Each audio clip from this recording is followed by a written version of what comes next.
Hi guys, it's Raquel from the blog Out of the Past, and I'm here with a book review video. And the book I'll be discussing today is this beauty right here, Forbidden Hollywood, the pre-code era, 1930 to 1934, when sin ruled the movies, by Mark A. Vieira and published by TCM's imprint with Running Press. So let's start with the book itself. This is a gorgeous coffee table style book. It's very compact, which is really nice because it makes it very readable. And this is the dust jacket here. It's gorgeous. It's got this very sexy image of Jean Harlow and Clark Gable in red dust. Then you have Norma Shearer on the back. Now here's what the self cover looks like. It has this beautiful image of Marlene Dietrich on the front, and then a shot from Footlight Parade on the back. And there's the spine.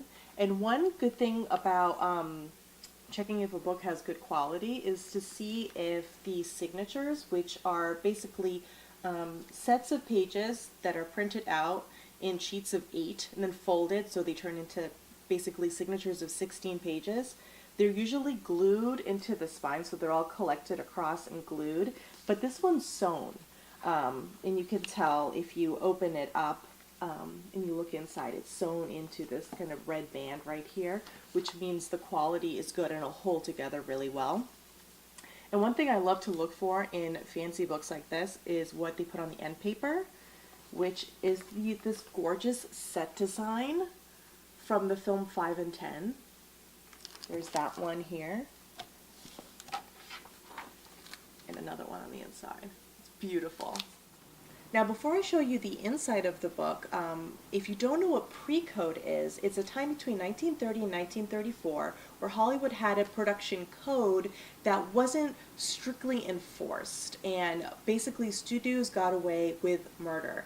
And it wasn't until the middle of 1934 that that code was strengthened and enforced, but in that time period before that, so in that pre-code period, the guidelines for how sex or violence or crime or morality was shown on screen was basically loosey-goosey. Like Hollywood was able to get away with more and more and more, and as the years progressed and you got to like 1934, they were just getting away with some of the craziest stuff.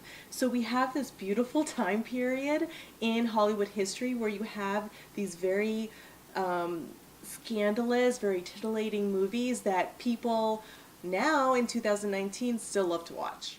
So just a little bit about how the photos are laid out in the book. You have some of these really gorgeous full page images.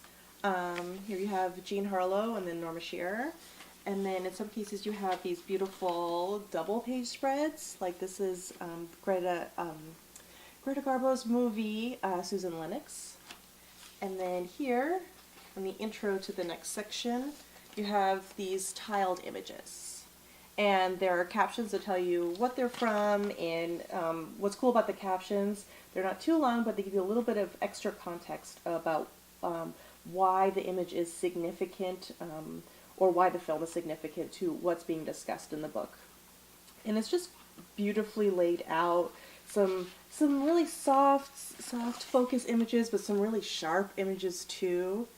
It's really gorgeous. And Mark Vieira is a professional photographer, and he's a film historian and a writer, so the writing is really great, and you know that the images are going to be great too. So it's like a really great marriage between the two.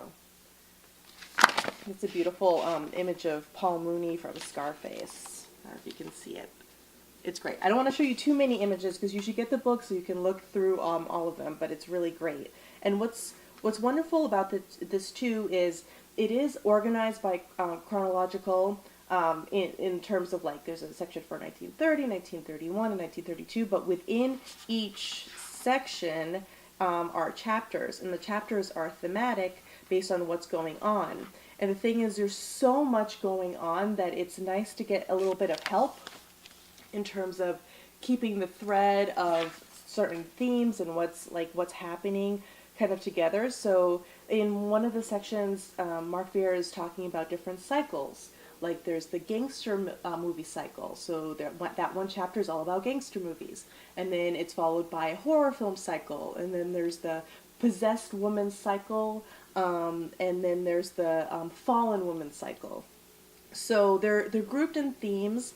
So that so you have the chronological keeping things together, but you have also kind of thematic elements tied too. So it makes it really easy to follow.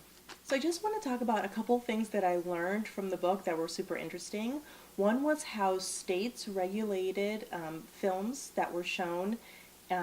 So basically, like, I'm from Massachusetts, and the whole ban from Boston thing was a huge part of our history. So certain states had certain standards. So a film might be sent out, but it might be edited. Like, for example, one film was highly edited. I think it was called The Easiest Way. And that was edited in Pennsylvania, and it was edited so badly they had to put title sequences in. Something else I learned was the importance of how the Great Depression really had an effect on the film industry in these pre-code movies. There's a couple of really amazing quotes from Mark Vieira. One is, a film could transport and inspire. It was the power that concerned the critics of Hollywood. And one thing that people needed during the Great Depression was to be transported. So they were getting to the theater, paying for a ticket, paying for your transportation. That money could have gone to food, or to shelter, but people were spending their hard-earned money to be transported out of their situation. And also the pre-code films, in terms of their context, really reflected what was going on at the time. One great quote was, "The brutal situations these characters encountered on screen reflected the Depression, which was making men desperate and women resourceful." One thing that was interesting about the pre-code era too is as the years progressed and you got to 32 and 1933, 1934, is how the Hollywood would be able to get away with more and more and more as the time progressed. Screenwriters got really clever with what they were doing, and precedents were being set. If one studio released one type of film, then another studio could use that as leverage and say, hey, they released this film, why can't I release this one? And the studios were really testing the waters.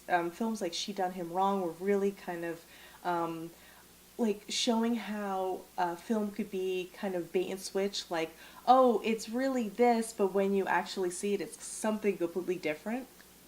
And one really cool quote, which I'll read from you, which is from Donald Ogden Stewart, says, "You would learn to put incidents or bits of dialogue that the censors could take out to satisfy the Hays office, and you would get away with murder with what they left in." So I thought that was really interesting to kind of throw in red herrings, like these scenes that that the Hays office will just pull and that will be censored, and because they've already pulled out all of these different scenarios, the ones that you really meant to keep in remain untouched. So there was, Hollywood was becoming very, very clever to get away with a lot of really cool stuff. Well, I hope you liked my book review, and I hope you'll check out Forbidden Hollywood by Mark Vieira. It's on sale now, and it's by TCM, and TCM's imprint with Running Press, and they have some cool books coming out in the near future. And if you are interested in this book, let me know in the comment section below. Thank you for watching. Bye!